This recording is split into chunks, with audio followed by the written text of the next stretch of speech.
All right, good day to anyone who's watching this video. This is for a life after death class. And in this video, I want to do three things. I want to talk very briefly, summarize very briefly the proofs for immortality that we've been looking at in this course. I then want to talk about Unamuno's approach to proofs for immortality. And then I want to end with Blaise Pascal's argument for believing in God and the afterlife. This is going to be different than a proof for immortality for reasons that you will see shortly. Okay, so in this course, we've looked at two kinds of proofs for immortality. One is a philosophical conceptual analysis, and we've looked at Plato's Phaedo as an example of that kind of proof and that kind of analysis. And so in his analysis, he does something that proofs for immortality and proofs for God often do. He will talk about observations about how the world works or how reality is structured, and then use that observation to draw conclusions about a supernatural state of existence or being. So one of the proofs we looked at is this idea of the argument from opposites. So Plato says that when you observe nature, when you observe reality, it operates in a cyclical motion. Opposites coming from opposites. And from that, he says, well, if reality is operating fundamentally according to the cyclical movement, then perhaps we have reason to conclude that sleep comes from waking, waking comes from sleep, but so too does life come from death, and death comes from life. And if so, if there is that process, well, then we must exist before we're born. He also references the nature of knowledge, and he says that it would be impossible for us to judge individual sensual realities in the way that we do if we did not have some prior access to a supernatural, pure reality. Hence, how can we judge something as equal if we see no pure equality within nature, or something as beautiful if we see no pure beauty in nature or in reality? And so that gives him reason to believe that there perhaps is something, some realm that we have access to prior to our birth. And then finally, he talks about the simplicity of the soul. So the idea that unlike composite things, things that are made up of parts, the soul is simple. And yet if it's simple, it cannot be destroyed. It cannot be broken apart.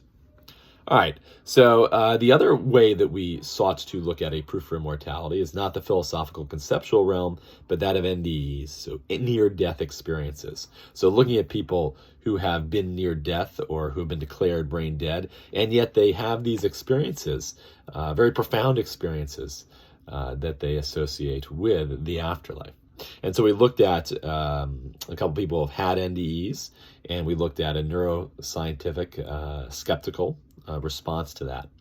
Okay, and so now what we're doing is we're going into Unamuno. And in his chapter 5, The Rationalist Disillusion, he is going to essentially adopt the position of the neuroscientists, skeptical neuroscientists that we saw in the debates about intelligence squared, the intelligence squared debate about immortality. And I think it's worthwhile to note that Unamuno himself was born in the late 19th century. He really lived and worked in the early, or at least the first half of the 20th century. And so scientific materialism was really kind of coming into fruition. It was building. And he certainly looked at the world and reality in a materialistic sense. And I say that not in the sense that he wanted there to be nothing but material physical existence, nor in the sense that he agreed to abide by his rational conclusions that all is material, but in the sense that he says that reason, if we're using reason, and if we think purely within reason, he argues that there is no basis to hope for materialism. For immortality. And he says materialism, quote, means for us nothing else but the doctrine which denies the immortality of the individual soul, the persistence of personal consciousness after death. So that's page 80 in the original version. So for Unamuno, reason, like those skeptical neuroscientists on the intelligence squared debate, leads to a very clear conclusion.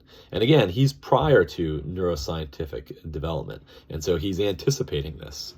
And based upon reason, he's going to say, reason says that we are fully material beings. We are nothing but a physical creature.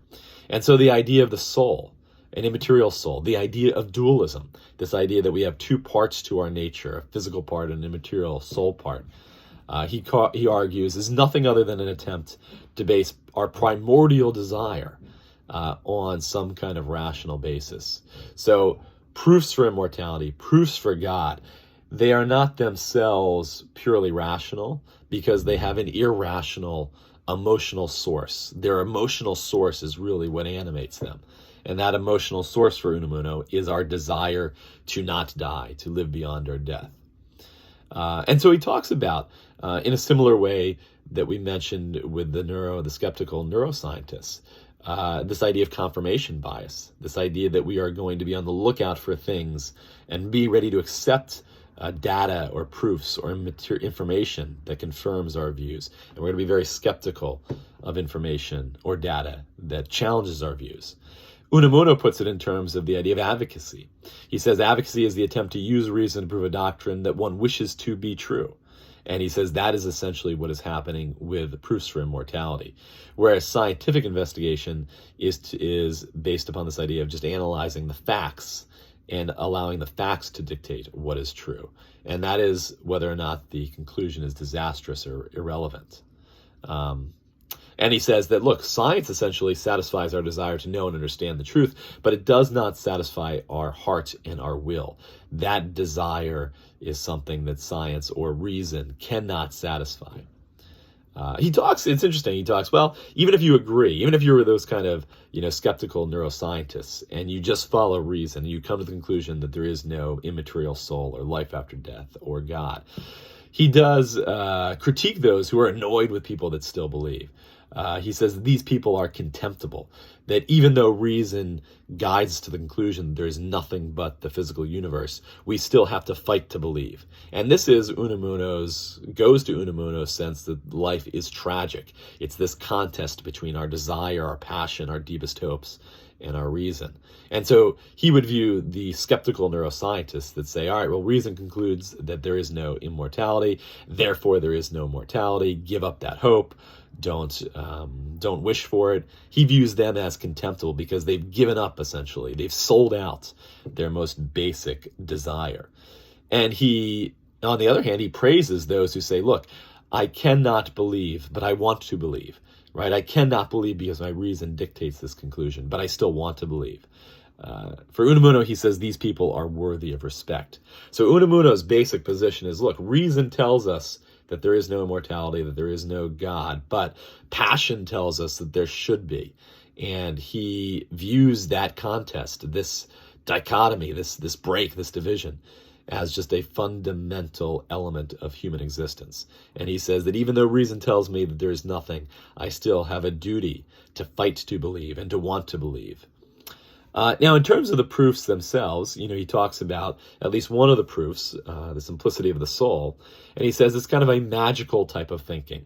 It's magical to think that our soul, or that we have a soul that is independent of the body. And he says we don't find simplicity. This idea that the soul is this simple kind of unity. He says we don't find that in experience. We don't find that in our thought. Our thought is complex and differentiated and divided. We often question ourselves. We reflect back on ourselves.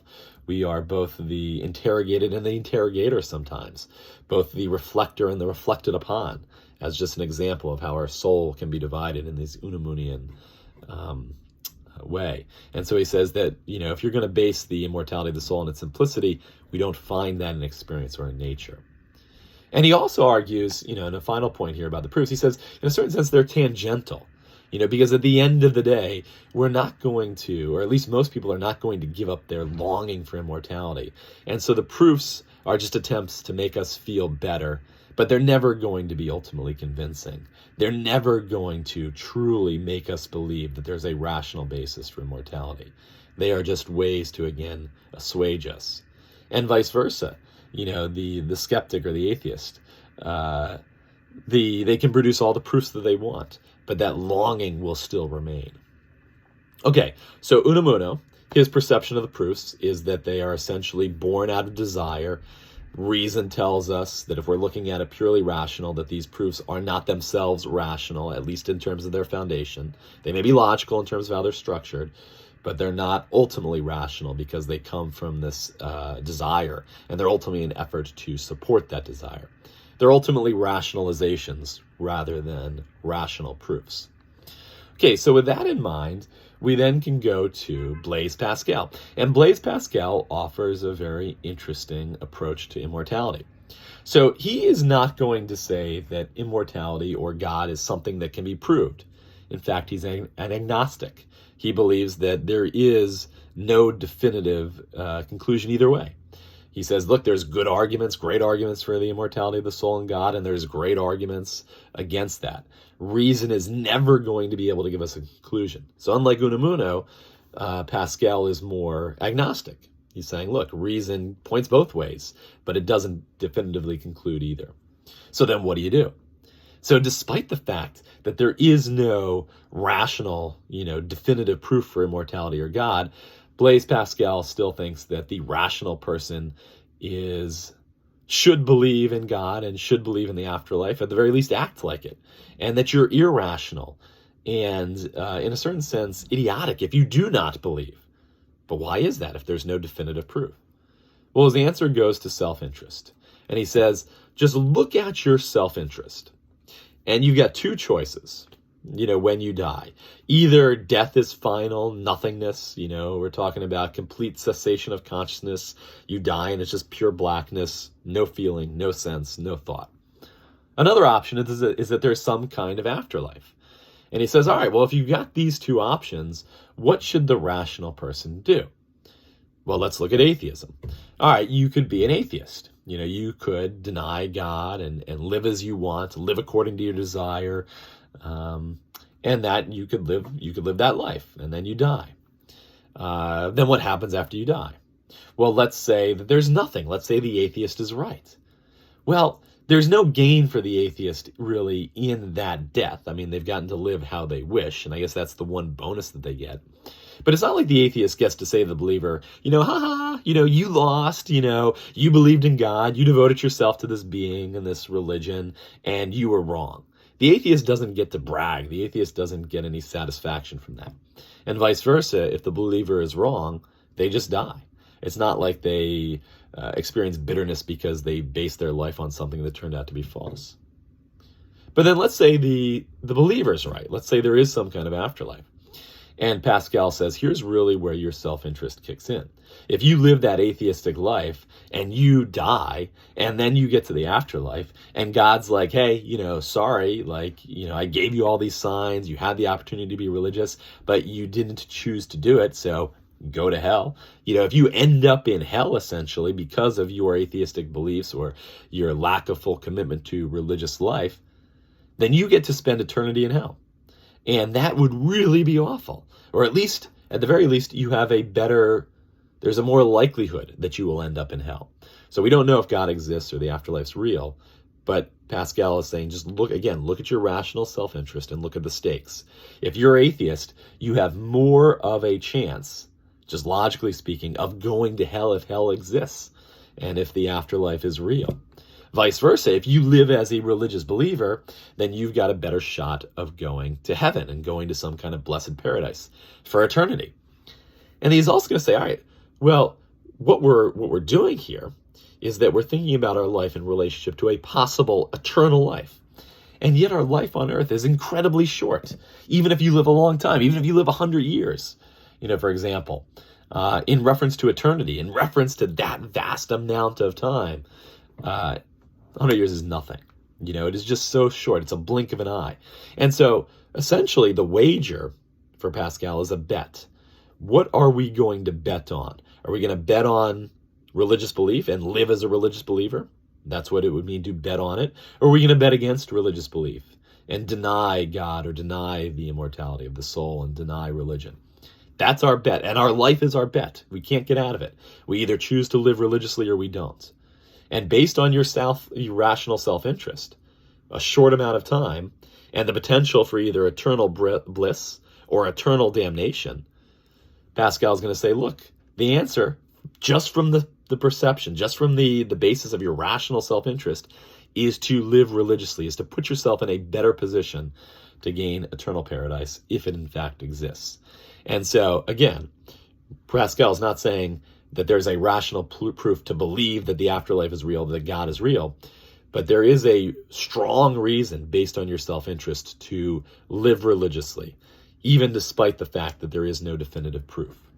And that essentially is Pascal's wager.